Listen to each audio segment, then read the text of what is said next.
Умирающий кот прижимался к своей хозяйке перед эвтаназией, но ветеринар заметил нечто странное и внезапно остановился. Дорогие зрители, прежде чем мы продолжим, напишите в комментариях, где вы сейчас находитесь. Нам действительно интересно узнать, из какого вы города и какая погода сейчас за вашим окном.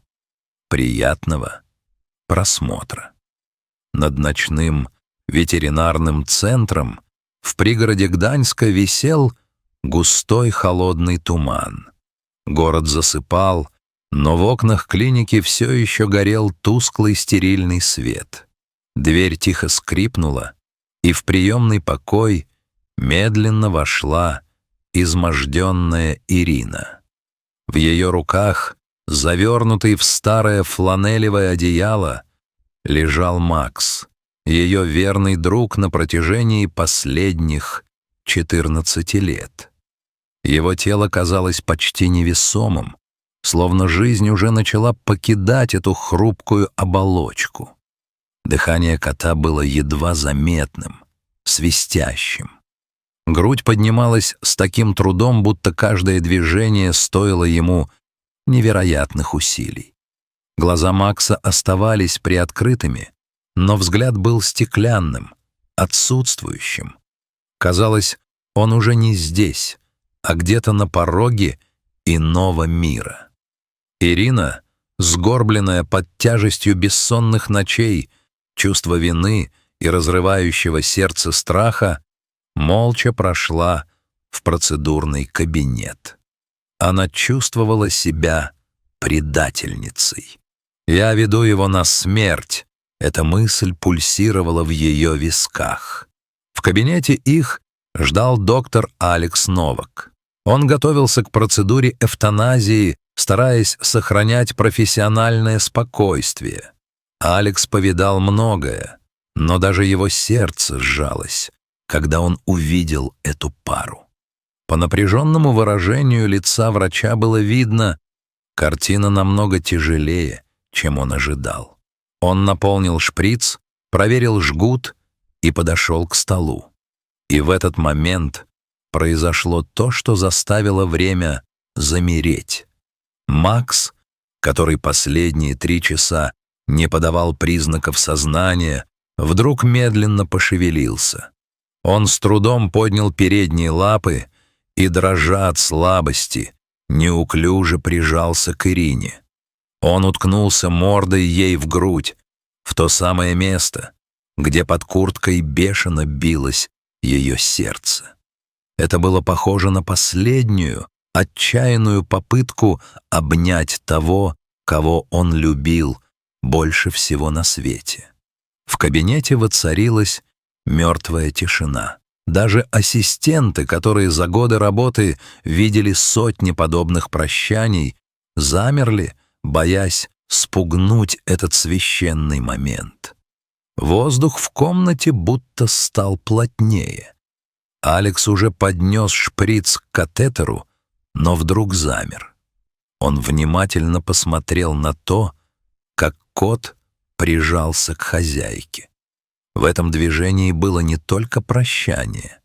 Что-то в координации этого жеста показалось доктору странным. Он отложил шприц, взял стетоскоп и наклонился к коту. Врач сосредоточенно прислушался. Ритм сердца был неровным, прерывистым, но в нем была странная, лихорадочная быстрота, не характерная для медленного угасания от старости. Алекс неожиданно выпрямился и тихо, почти шепотом произнес: «Подождите. Нет, я не уверен, что мы должны делать это прямо сейчас». Ирина вскинула голову, ее глаза, опухшие от слез, встретились со взглядом врача.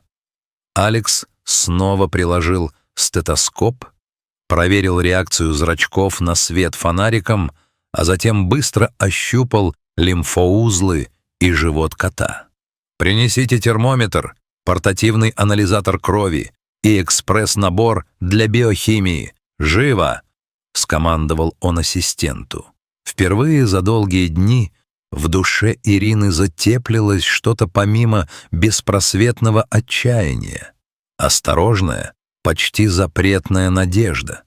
«У него критически пониженная температура. Это так», — медленно произнес Алекс, изучая мгновенно выданные прибором показатели. «Но посмотрите на уровень лейкоцитов и маркеры воспаления. Это не похоже на терминальную стадию отказа органов. Это выглядит как острейшая интоксикация или септический шок». Он повернулся к Ирине, его голос стал тверже. «Такие состояния часто маскируются под агонию. Организм просто выключается, чтобы выжить.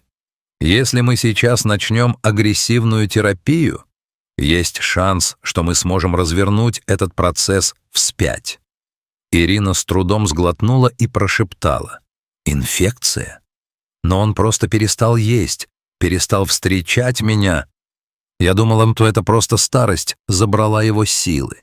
«Старость — это не диагноз, Ирина», — мягко ответил Алекс, уже ловко устанавливая катетер в тонкую, почти прозрачную лапу Макса.